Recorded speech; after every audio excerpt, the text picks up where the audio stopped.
YSR Congress party ఒక వ్యక్తిని ఎలా వాడుకొని వదిలేస్తుంది అనేది బోర్గడ్డ అనిల్ కుమార్ని చూస్తే అర్థమవుద్ది.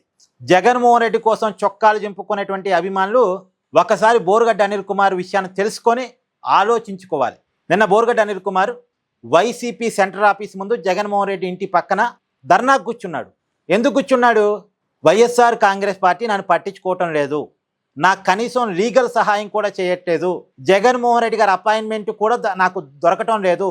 సరే, దానికి కారణం సజ్జల రామకృష్ణారెడ్డి అని నిన్న బోర్గడ్డ అనిల్ కుమార్ చెప్తున్నాడు. ఒకప్పుడు బోర్గడ్డ అనిల్ కుమార్ నోటికి వచ్చినట్టు తిరిగితే వైఎస్ఆర్ కాంగ్రెస్ పార్టీ ఆనందపడింది. ఇప్పుడు బోర్గడ్డ అనిల్ కుమార్ అంటే బూతులు గుర్తొస్తాయి, రోత గుర్తొస్తుంది. టీవీ ఛానళ్ళకి ఇంటర్వ్యూ ఇస్తూ చంద్రబాబు నాయుడిని, పవన్ కళ్యాణ్ని, నారా లోకేష్ని, వాళ్ళ కుటుంబాలని నోటికి వచ్చినట్టు తిట్టిన వ్యక్తి బోర్గడ్డ అనిల్ కుమార్. ఇప్పుడు కేసులు నమోదవుతున్నాయి. 22 కేసులు ఏమో అతని మీద ఉన్నాయి. 9 నెలలు జైలుకు పోయి ఇచ్చాడు. జైల్లో ఉన్నప్పుడు అందరినీ పరామర్శించే జగన్మోహన్ రెడ్డి గారు ఈ బోర్గడ్డ అనిల్ కుమార్ని పరామర్శించలేదు.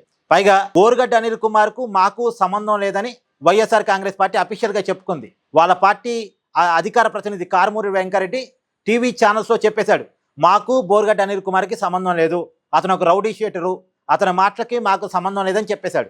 అది బోర్గడ్డ అనిల్ కుమార్కి అంటే ఎవరికైనా ఆ పార్టీ కోసమే కదా మాట్లాడింది. ఇప్పుడు బోర్గడ్డ అనిల్ కుమార్ ఎవరి కోసం మాట్లాడాడు? అతను మాట్లాడిన పద్ధతి బాగలేకపోయి ఉండొచ్చు, అతని మాటలు కరెక్ట్ కాకపోయి ఉండొచ్చు, కానీ ఎవరి కోసం మాట్లాడాడు? జగన్ కోసమే కదా, వైసీపీ కోసమే కదా, వైసీపీయే మాట్లాడించింది కదా, అతని చేత వైసీపీనే కదా మాట్లాడించింది. లేకపోతే అతనికి ఏం అవసరం? అతనికి చంద్రబాబు నాయుడు గారికి ఏమైనా శత్రుత్వం ఉందా? అతనికి పవన్ కళ్యాణ్ గారికి ఏమైనా శత్రుత్వం ఉందా? అతనికి లోకేష్ గారికి ఏమన్నా గొడవలు ఉన్నాయా? చివరికి అతనికి కోటమిరెడ్డి సీతారెడ్డికి ఏమైనా తగాదు ఉందా? కాదు కదా. కోటమిరెడ్డి సీతారెడ్డిని బోర్గడ్డ అనిల్ కుమార్ ఎందుకు తిట్టాడు? వైసీపీ నుంచి కోటమిరెడ్డి సీతారెడ్డి టీడీపీలోకి వెళ్తున్నాడు కాబట్టి, వైసీపీని విమర్శిస్తున్నాడు కాబట్టి కోటమిరెడ్డి సీతారెడ్డికి ఫోన్ చేసి సహజమైనటువంటి బోర్గడ్డ అనిల్ కుమార్ స్టైల్లో నేను నెల్లూరుకు వచ్చి నా బండికి నిన్ను కట్టుకొని ఈడ్చుకుంటూ వస్తానని ఏదో మాట్లాడాడు. అలా మాట్లాడడం తప్ప అంటే ఖచ్చితంగా తప్పే. కానీ అలా మాట్లాడిన రోజు బోర్గడ్డ అనిల్ కుమార్ మీద కేసు పెట్టలేదుగా, అరెస్ట్ చేయలేదుగా. ఆ రోజు వైసీపీ అధికారంలో ఉంది.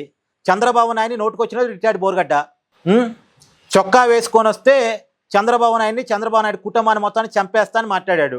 ఆ రోజు వైసీపీ కేసు పెట్టిందా, అరెస్ట్ చేసిందా, లోపలేసిందా? వేయలేదుగా. అంటే బోర్గడ్డ అనిల్ కుమార్ చేత వైసీపీ మాట్లాడించినట్టు ఇక్కడ క్లియర్గా అర్థమవుతుంది కదా. నిజానికి అతని మాటల వెనకాల వైసీపీ లేకపోతే ఆ రోజు కేసు పెట్టి లోపలేసేవాళ్ళు. మరి చంద్రబాబు నాయుడు కుటుంబాన్ని చంపేస్తానంటే ఎవరు ఊరుకుంటారు? ఊరుకోకూడదు కదా. తర్వాత పవన్ కళ్యాణ్ భార్యని పెళ్ళాన్ని నోటుకొచ్చినట్టు తిట్టినప్పుడు కేసు పెట్టి లోపలేయాలిగా. కానీ వేయలే. అప్పుడు వైసీపీ గవర్నమెంట్ ఉంది, వేయలే. అప్పుడు బోర్గడ్డ అనిల్ కుమార్ మాటలకు హైక్ వచ్చింది. వైసీపీ సోషల్ మీడియా పెద్ద ఎత్తున ఆ మాటలను వాడుకుంది. మీరు చూడండి, వైఎస్ఆర్ కాంగ్రెస్ పార్టీ డిజిటల్ పేజీలో బోర్గడ్డ అనిల్ కుమార్ సంబంధించి ఎన్ని వీడియోలు ఉంటాయో మీరు చూడండి. ఇప్పుడు ఏమైనా కొత్తగా డిలీట్ చేశారేమో. అందరికీ తెలుసు వాళ్ళ డిజిటల్ పేజీల్లో బోర్గడ్డ అనిల్ కుమార్ ఎంత ఎంకరేజ్ చేశారో. అంతగానో ఎంకరేజ్ చేశాడు, ఆ మాటలు అంతగానో వాడుకున్నారు. అతని నోటితో పవన్ కళ్యాణ్ తిట్టించారు, చంద్రబాబుని తిట్టించారు, నారా లోకేష్ని తిట్టించారు, వైసీపీకి వ్యతిరేకంగా ఉన్న ప్రతి ఒక్కళ్ళని తిట్టించారు, అమ్మ లెక్కలు తిట్టించారు, మా ఊళ్ళకి కూడా కాదు, దారుణమైన తిట్టించారు. సరే, బోర్గడ్డ అనిల్ కుమార్ మాట్లాడిన విధానం మాగలేకపోయినా ఎవరి కోసం మాట్లాడాడు? జగన్ కోసం మాట్లాడాడు, వైసీపీ కోసం మాట్లాడాడు. వైసీపీ అప్పుడు ఎంకరేజ్ చేసింది, ఇతన్ని ఎంకరేజ్ చేసింది కాబట్టి కేసులు పెట్టి లోపలేలా. కానీ ఇప్పుడు కూటమి గవర్నమెంట్ వచ్చింది. ఇప్పుడు కాలం ఎప్పుడు ఒకే రకంగా ఉండదు కదా. కూటమి గవర్నమెంట్ వచ్చింది. ఆనాడు మాట్లాడిన మాట మీద ఈనాడు కేసులు పెట్టారు. కేసులు పెట్టి లోపలేశారు. లోపలేసినప్పుడు ఆ రోజు మాట్లాడించిన వైసీపీ ఓన్ చేసుకోవాలిగా, కనీసం న్యాయ సహాయం అని చేయాలిగా, చేయట్లేదు.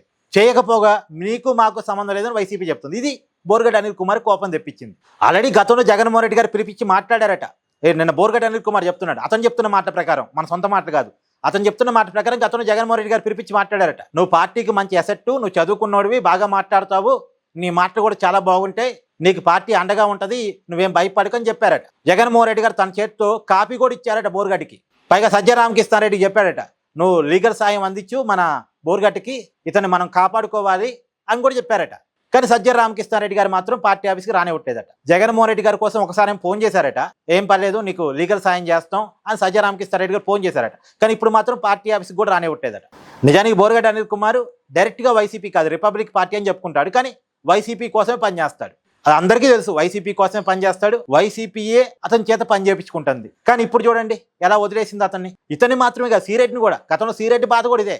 అప్పుడు మేము మాట్లాడుతున్నప్పుడు సమ్మగా ఫీల్ అయ్యారు, కమ్మగా ఫీల్ అయ్యారు, మాట్లాడని చప్పట్టు కొట్టారు, చిటికలు వేశారు. ఇవాళ మా మీద కేసులు పడుతుంటే పట్టించుకోరా, పైగా మాకు మీకు సంబంధం లేదని చెప్పేస్తారా? అందుకని నేను ఏమంటున్నా అంటే, జగన్మోహన్ రెడ్డి కోసం చొక్కాలు చింపుకునే వాళ్ళు ఒకసారి ఆలోచించుకోవాలి. జగన్మోహన్ రెడ్డి గారు తన అవసరం తీరాక తల్లిని చెల్లినే పక్కన పెట్టిన వ్యక్తి. తన కోసం జైలుకి వెళ్ళిన జైలు మెట్టినే పక్కన పెట్టిన వ్యక్తి. మీరెంత? ఈ బోర్గడ్డ అనిల్ కుమార్ ఎంత? సిరెడ్డి ఎంత? రేపు మీరెంత? కాబట్టి జాగ్రత్తగా ఉండాలి. ఒక నాయకుడి కోసం, ఒక పార్టీ కోసం చొక్కాలు చింపుకోవడం కాదు, రియాలిటీలో ఉండాలి. ఇది నేను చెప్పదలుచుకున్న మాట.